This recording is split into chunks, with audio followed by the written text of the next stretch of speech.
एक character Gogi Bhatt, aunty Gogi Bhatt. Aunty Gogi Bhatt मैंने आपको बताया, वो वाक़ई में अगर ज़हन बंदे का जाता है ना ग्वाल मंडी की तरफ, हाँ। वो वाक़ई वो ग्वाल मंडी वाली ही गोगी भट्ट थी। वो बदमाश खातून थी। काम उसका ब्रोथल हाउस का था, लेकिन बदमाश थी वो।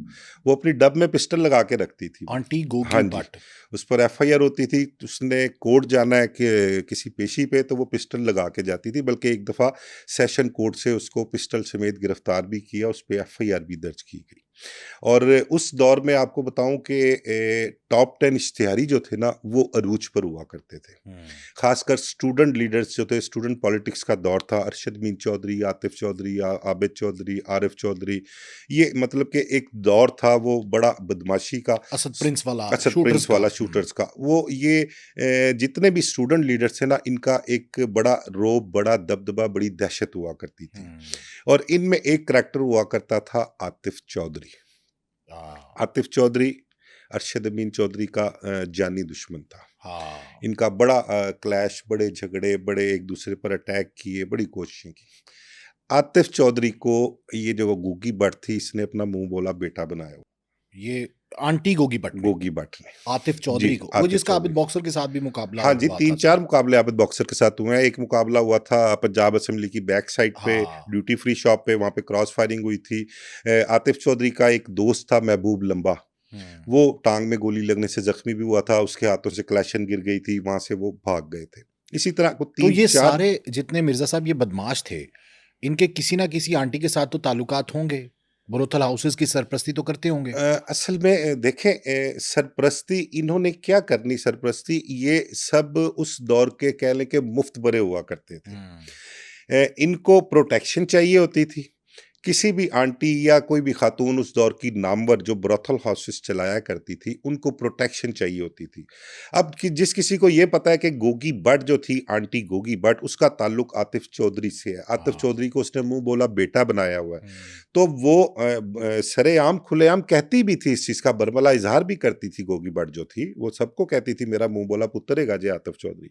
अब उसके साथ किसी ने पंगा लेना मीन्स के वो उसके जेहन में होना कि मेरा पंगा आतिफ चौधरी के साथ होना है। ठीक है, इसी तरह उस दौर के जितने भी लोग थे ना, उनका किसी ना किसी से कोई ना कोई लिंक, कोई ना कोई कनेक्शन हुआ करता था उनका। तो गोगी भट्ट ने बड़ी देर इस काम में जो है वो सरवाइव किया।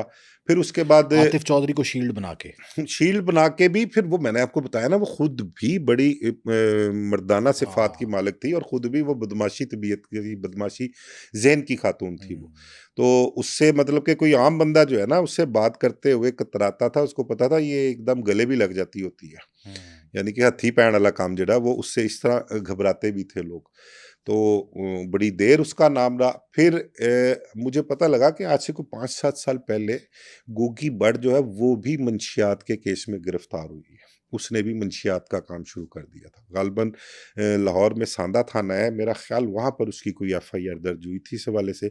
वो भी इधर मंशियात के तरफ आ गई। मतलब देखा ना कि इसमें अट्रैक्शन कितनी है, कमाई कितनी है, कि उस कमाई को अट्रैक्ट करते हुए जो ये ब्रोथल हाउसेज, जिसके मतलब कहते हैं कि इसमें बड़ी कमाई, लोगों ने करोड़ों रुपया बना लिया, इसमें बड़े बंगले बना लिए, गाड़ियां ले ली, वो उसके साथ उन्होंने प्रेफरेंस दी है मंशियात के इसका काम। मतलब है कि ब्रोथल हाउस का, पार्टीज का और मनशियात का चोली दामन का साथ है। बिल्कुल ऐसे ही है। अब तो बिल्कुल ऐसे ही है। आंटी नाजिया भट्ट की अगर आप बात करें ना, तो वो डांस पार्टीज भी अरेंज किया करती थी। डीएचए जहाँ से वो गिरफ्तार हुई है, वो अपने घर में पार्टीज अरेंज ये भी करती थी। रिसेंट गिरफ्तार हुई ये है भी ना। रिसेंट कोई हफ्ता एक हुआ है मेरे ख्याल, उसको एएनएफ ने एएनएफ ने गिरफ्तार किया। किया वहाँ से। और वो अपने घर में पार्टीज अरेंज किया करती थी, और उसके मुतल्लक उसकी एक कुलीग ही समझ लें कि जिससे मुझे इंफॉर्मेशन मिली है, उसका ये कहना है कि ये घर में जो पार्टीज अरेंज करती थी, वहां पर सिर्फ जो अय्याश लोग हैं ना, उनको सिर्फ सिंगल मैन को वहां पर इजाजत हुआ करती थी। साथ कोई कपल नहीं, कोई लड़की नहीं, कोई मंशियात नहीं, इवन के खाने पीने की कोई चीज जो है वो अलाउ नहीं थी वहां पे। हर चीज उसने मुहैया हर करनी है। चीज उसने मुहैया करनी है, और उसने हर चीज का अलग अलग रेट रखा हुआ है, अपनी मर्जी का रेट रखा हुआ है। और अगर एक चीज आपको बाहर से 10 रुपए की मिलती है ना, तो वहां से आपको 15 की या 20 रुपए की मिला करती है। और पर पर्सन जो उसकी पार्टी की एंट्री थी ना, उसकी एंट्री को मेरे ख्याल 60,000 बताया गया कि पर फी कस वो 60,000 रुपया लेके तो डांस पार्टी में अपने ये सिर्फ मखसूस। एंट्री है, बाकी जो चीज़ उसने नहीं देनी नहीं, है वो वो प्रॉफिट सारे मार्जिन। लवाज, अच्छा, सारे उसमें लवाज़मात में। 60,000 रुपये में सारे लवाजमात हैं। अब उस लवाजमात में लड़की भी मौजूद है, आइस है, कुकीन है, वीट है, शराब है, जो आप लाइक करें या जो आपको चाहिए, डांसिंग पील्स हैं, ये सारी चीज़ें जो आपको चाहिए होगी वो आपको वहाँ पर मुयस्सर होगी। आप को अगर कुछ खाने के लिए मंगवाना है तो वो भी उसने ऑर्डर करना है, बाहर से मंगवाना है। बाहर से ऑर्डर अगर 1,000 रुपये का खाना आ रहा है तो उसने आपसे चार्ज 2,000 रुपया करने हैं। हुँ। तो ये इसने अपने कारोबार का एक ज़रिया बनाया हुआ था वहाँ पे। बड़े पैसे इकट्ठे किए उसने। इसके अलावा और जो कहीं डीएचए में कह लें, अपना इधर रायवेंड रोड पे आ जाए, बेदियाँ रोड पे आ जाए, मॉडल टाउन, गुलबर्ग, कहीं और भी डांस पार्टीज़ हैं और उन डांस पार्टीज़ के ऑर्गेनाइज़र जो है वो उसके राब्ते में हैं, उसके ताल्लुक वाले हैं, तो वहाँ पर जो ये सप्लाई मंशियात की है, वो भी उसकी की जानिब से जाया करती हुँ। थी वहाँ पर। तो ये इसका एक बड़ा नेटवर्क था और ये साल हर साल से मतलब नेटवर्क। कहा जा सकता है कि आंटी नाज़िया भट्ट ने पूरे लाहौर में ही लड़कियाँ भी और मंशियात भी सप्लाई की होगी, भाई, अब पार्टीज़ में। देखे ना पार्टीज के हवाले से जो एरियाज अपना डिफाइन किए गए हैं हाँ। या जो पुलिस की तरफ से मार्कअप है उन एरियाज में जहां पार्टीज होती हैं, वहां पर ऑर्गेनाइजर अगर इसके जानने वाले हैं, हुँ। उनसे ताल्लुक है, तो उन पार्टीज में सप्लाई मंशियात की इसी की जाती थी। प्राइवेट लोगों को अगर जरूरत पड़ती थी तो वो कॉल करके मंशियात इससे मंगवा भी लिया करते थे। और उसके लिए आपने शायद देखा होगा कि जो गाड़ियां 4-5 पकड़ी गई हैं, बड़ी महंगी महंगी गाड़ियां हैं, हाँ, 2-2 ये करोड़ रुपए आंटी की नाज़िया गाड़ी के है। भट्ट के पास इतनी गाड़ियाँ कहाँ से आई हैं? ये आपको बता तो रहे हैं कि मंशियात में थोड़ी कमाई है।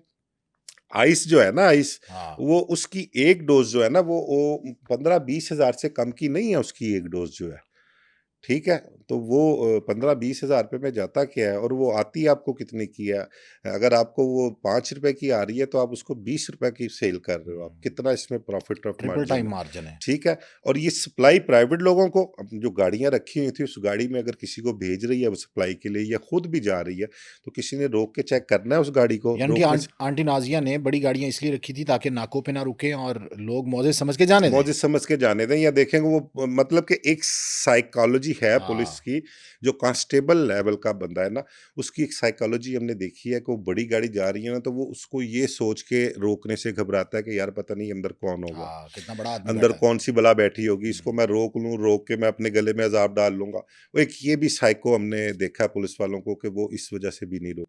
और ये आंटी नाज़िया ने इस साइकोलॉजी का फ़ायदा उठाया पुलिस फ़ायदा का। भी उठाया और मतलब पोश एरियाज़, आप हाँ। डीएचए ले लेना, डीएचएज़ में कौन रोकता है जब तक पुलिस को किसी चीज़ हुँ। के मुतल्लक इन्फॉर्मेशन ना हो, तो वहाँ पे कोई गाड़ी को तो नहीं रोकता इस तरह। या बहुत अपना कोई स्पेशल कोई इन्फॉर्मेशन हो या कोई हालात इस किस्म के हों, कोई अपना पुलिस ने पिकेट्स लगाई हों, नाके लगाए हुए हों, तो वहाँ पर तो एक चेकिंग का सिलसिला चलता है। हुँ। लेकिन अदरवाइज़ आप ये देखें कि वहाँ पर आप डेली बेसिस पे आप किसी बड़ी गाड़ी में V8 में चले जाएँ, फॉर्च्यूनर में चले जाएँ, या और किसी अपना ग गाड़ी ले जाएँ, कीमती गाड़ी, आपको वहाँ पे नहीं रोकेगा कोई, आपको नहीं चेक करेगा वहाँ पे। तो इसी तरह से बड़ी देर से, बड़े अरसे से काम चल रहा था। ये तो एक इन्फॉर्मेशन एएनएफ को पास हुई थी, कुछ पार्टीज़ में लोग गए थे, उनकी जानिब से कोई इन्फॉर्मेशन पास हुई हुँ। या उनके अपने सोर्सेज़ थे। उन्होंने फिर कुछ 2 ढाई माह इस पे काम किया है। आंटी नाज़िया भट्ट पे। आंटी नाज़िया भट्ट पे काम किया उन्होंने। हुँ। उन्होंने अपने लोगों को इसकी पार्टीज़ में भिजवाया, हुँ। इसके घर की रैकी की, इस एएनएफ ने सबूत इकट्ठे किए पहले। सारा कुछ उन्होंने पहले अपनी तसल्ली की कि वाक़ई में अगर हम रेड करें तो हमारी रेड कामयाब होगी, हुँ। या इससे हमें कोई मंशियात पकड़ी जाएगी। बाकी की चीज़ें जो हैं, जो उनकी रिक्वायरमेंट्स कह लें कि जितनी भी इल्लीगल चीज़ें हैं वो वहाँ पर हमें मुयस्सर होंगी। फिर उसके बाद एएनएफ ने वहाँ पर रेड किया और जब रेड किया तो आंटी नाज़िया, और जो मेरी इत्तला थी मेरे हिसाब से तो शायद इसको एक बेटे को भी इसको गिरफ्तार किया है साथ। लेकिन लोग कह रहे हैं कि नहीं बेटा नहीं है, वो मुलाजिम है और इस पे मुलाजिम पे और आंटी नाज़िया पे एफआईआर दर्ज की गई है। इसकी जो बेटियां थी उनमें से एक इत्तला ये भी थी कि शायद एक बेटी भी गिरफ्तार की गई है, लेकिन उसकी तस्दीक नहीं हुई। 2 बेटियां और थीं, वो कहते हैं कि वो रेड से पहले ही घर से निकल गई थी, घर पर मौजूद नहीं थी। इसने वहाँ पर अपनी बेटियों को पार्लर भी बना के दिया हुआ था, वो पार्लर भी चलता था। तो हुँ। वहाँ पर जो लड़कियाँ आप देखें ना, एक पार्लर बनाया हुआ है, वहाँ पे काम करने के लिए जो लड़कियाँ आती हैं, वो इंतहाई मुतवस्सित तबके से हाँ। ताल्लुक होता है। छोटे घरों की होती हैं, ज़रूरतमंद होती हैं, मजबूर होती हैं, घरों के अखराजात उनके पूरे नहीं होते तो वो घरों से निकलती हैं। और पार्लर के मुतल्लिक हमारी एक आम परसेप्शन है कि वहाँ का माहौल ठीक नहीं होता, वहाँ पर जो लड़कियाँ काम करती हैं, जो पार्लर वाली जो होती हैं, उनके करैक्टर ठीक नहीं होते। ये एक आम सी हाँ, राय है परसेप्शन लोगों बिल्कुल की, ऐसे है। अच्छा नहीं समझते तो उस चीज़ आंटी को। नाज़िया ने भी पार्लर की सूरत में चारा डाला मजबूर लड़कियों को, मजबूर लड़कियों को ताकि वहाँ उनको पे जो पार्टी के लिए इस्तेमाल किया जा सके। वो मतलब कि जहाँ से भी कह लें कि उसको कुछ चीज़ नज़र आती थी ना, कोई शिकार उसको नज़र आता कि यार ये शिकार इसको करना है और ये मेरे काम का है, तो वो उसकी मजबूरियों का फ़ायदा उठा के, उसकी प्रॉब्लम देख के या उसको थोड़े पैसे दे के कि भाई तेरी प्रॉब्लम्स मैं हल करूँगी, वो अपने इस काम की तरफ उनको राग़िब किया करती थी, बल्कि हुँ। लगा लेती थी उन काम पर। अब जब ये गिरफ्तार होती है, रेड होती है एनएफ की, तो इसके पास से 5 किलो आइस बरामद होती है। उसके अलावा वीट बरामद होती है, कोकीन बरामद होती है, शराब की बोतलें बरामद होती हैं और भी कुछ चीज़ें मंशियात जो मुख्तलिफ जदीद दौर के हिसाब से हैं, वो वहाँ से मिलती हैं। आंटी नाज़िया के आंटी पास से। नाज़िया भट्ट के पास से। देखिए ना, अब उसका तो ये मुस्तकिल काम है ना, हाँ। अब हफ्ते में 2-3 पार्टियाँ जो थीं वो तो खुद भी अरेंज करती थी, बाहर भी होती थी, वहाँ पर इसने सप्लाई तो देनी होती थी। उस सप्लाई के लिए स्टॉक इसके पास मौजूद होना चाहिए, तो वो स्टॉक उसके पास मौजूद था। यानी स्टॉक भी पकड़ा गया, एएनएफ ने पकड़ा ये है एक्चुअली। एएनएफ ने पकड़ा और है, हर किस्म का नशा है उसमें। तकरीबन हर किस्म का नशा है, उसमें अब पीछे रह क्या जाता है? अब देखिए ना, चरस, अफ़ीम, कोकीन, वीड हो गई, आइस हो गई, अब तो सबसे ज़्यादा जो मतलब चल रहा है नशा, वो आइस का चल रहा है या कोकीन का चल रहा है। कोकीन लड़कियाँ ख़ासकर ज़्यादा इस्तेमाल करती हैं। वजह? वजह ये है कि मैं आज से नहीं बल्कि साल हा साल से देख रहा हूँ, लड़कियों की खासकर जो सोच है ना, ये नहीं कि सिर्फ इन पार्टीज में ये इस्तेमाल होती है। हुँ। आप एलीट क्लास में चले जाएं, आप के जो अपना तालीमी इदारे हैं, उसकी लड़कियां जो स्टूडेंट्स हैं, लड़कियां वहाँ पे प्राइवेट तालीमी इदारों में, सरकारी तालीमी इदारों में वो कुकीन इस्तेमाल करती हैं। वजह उनकी सोच ये है कि ये उनकी फिजिक को जो है वो ठीक रखती है, हुँ। उनका वेट बढ़ने बढ़ने नहीं नहीं देती देती। उनका। ये उनकी एक सोच है, ये अब से नहीं, मैं साल हा साल से जब से हम रिपोर्टिंग कर रहे हैं ना, हुँ। तब से देखते आ रहे हैं। बहुत सारी मॉडल्स शोबिस से ताल्लुक़ रखने वाली ख़वातीन जो हैं, वो भी जो है ये मैं अपना कुकीन का इस्तेमाल करती रही हैं। 2-3 बल्कि तो कोई मॉडल्स थी, उनकी डेथ भी हुई और उनका जब पोस्टमार्टम हुआ था, तो जो एक्स्ट्रा डोज़ की वजह पोस्टमार्टम से। में उनको उनके जो अपना स्टमक थे, उसमें से कुकीन की मिकदार निकली थी, जो इकट्ठी हो जाती थी जाके वहाँ पे। हुँ।